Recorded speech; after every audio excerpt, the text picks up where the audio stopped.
From Eyewitness News, this is Sports Wrap. Hi, we're the Cumberland Clippers Cheerleaders, and welcome to the Friday Night Football Wrap. Welcome to another edition of the Friday Night Football Wrap. We've got you covered from top to bottom. Highlights from 11 games across the state, plus one matchup in Massachusetts. First things first, 4 teams entered the night tied atop the Division I standings. This includes the top-ranked team in the state, Bishop Hendricken. The Hawks fresh off a big win over LaSalle, hosting South Kingstown Rebels, defending D2 champs in their first year in D1. They were trailing in the second half when they finally break through. The handoff to Nicholas Neal. Nick bowls his way in. SK on the board, but the Hawks not very welcoming at home tonight. Aaron Webb takes the ensuing kick and makes some special teams magic. The return for 6. Hawks are still perfect. They knock off the Rebels 41-13. Well, the second-ranked team in D1, East Providence, looking to continue their early season success, hosting Cranston West. The Falcons led 7-0 after one. Second quarter on the move, but the pass picked off by Joe Faria. Not a pick six, just picked off by number 6. Returns it into Falcons territory, would lead to a touchdown later. Townies with the ball again. Jalen Braxton up the middle, 20 yards, and in business later on the drive. Braxton again coming straight into your living room. East Providence improves to 4-0, 35-14, the final score. Another undefeated team looking to stay in first place. Portsmouth, the Pats hosting LaSalle, the Fog Bowl, making things harder to see. Barry Gaines maybe taking advantage of that. Catch him if you can. First play, opening kick, gains a ton of yards, but Portsmouth would not score on the drive. LaSalle now with the ball. Andy Francis finds Ryan Colucci, 15-yard pass and catch, 6-0 LaSalle. Later, they'd block a punt, and it's Francis with the 1-yard sneak. LaSalle wins a close one, 16-9. Not to be left out, Barrington, a nice early season run for the Eagles, looking to get to 4-0. North Kingstown in town. This one, all Barrington from the beginning. Skippers on offense. Alex Spice, great job of sniffing out the quick pass. Skippers forced to punt. Eagles with the ball and wasting no time. Jake Simons, the QB keeper, up the middle. Balls ahead, 15-yard gain leads to this. Very next play, Jack Ryan played QB the first couple of weeks, solid as a running back as well. Barrington still undefeated, 33-8, the final score. Now to a division crossover matchup, classical from D3 playing under the lights at Cranston Stadium. This one a great one. Third quarter, East behind, but check out the effort. Robert Regan, the quarterback, scrambling for his life. Nice moves, takes it in from 10 yards out. Bolts take a 13-12 lead. Classical answers the block punt, and then the catch, and no one's going to get him. This return for 70 yards. Classical goes back into the lead, 20-13. East answers again. The give to Jacob Calkins. How about another long run? No problem. This one goes for 60 yards. Ties the game 20 apiece. We go to the fourth now. The scoring onslaught continues.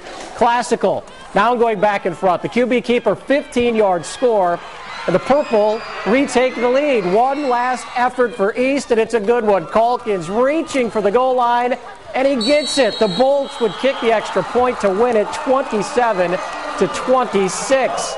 In Division II, 3 teams still with undefeated overall records. One of them, Johnston, has so far outscored opponents 106-26. Playing on the road, Warwick Vets still looking for win number 1. Close game in the fourth, but the Panthers pulling away the give to Cody Frazier. Frazier, very shifty, finally dragged down at the 2. That would set up Greg Daughtry, the touchdown plunge.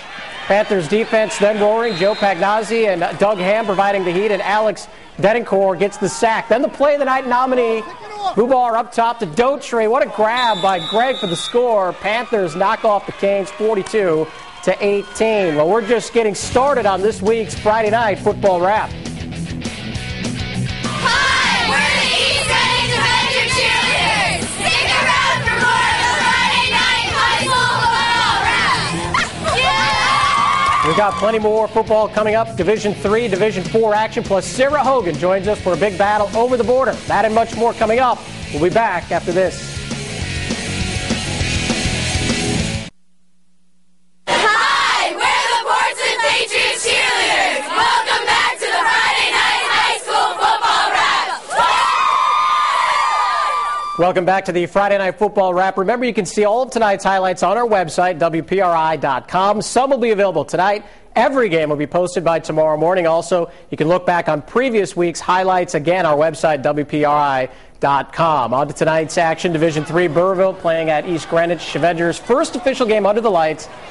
But the Broncos charge out early. Roger Blanchard goes to the air. He finds Dylan Armstrong, 6-0 Bronx. The offense keeps chugging along. Blanchard calls his own number. Nice fake then to Brennan Darrigan, and Brennan's off to the races. Touchdown for the senior. The defense also coming to play. Scott Ingely and a host of friends and the Avenger drive. Broncos knock off EG 28-7. Staying in D3, two teams tied for the early division lead. Lincoln at Rogers. Fog Bowl Part 2.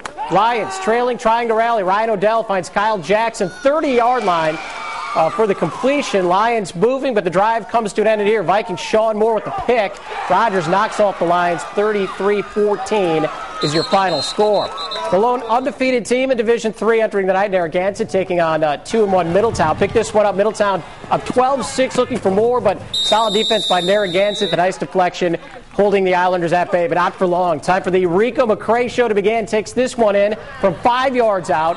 He'd add the two-point conversion himself, so it's 20-6, but wait, there's more. McCray on defense. The pick six makes it 26-6. Middletown goes on to win it 44-26. Dropping down to Division IV, Mount Pleasant at Smithfield. Somebody will finish tonight with their first victory of the season. First quarter, Kilties. Mike Minogue takes it himself, 5-yard touchdown.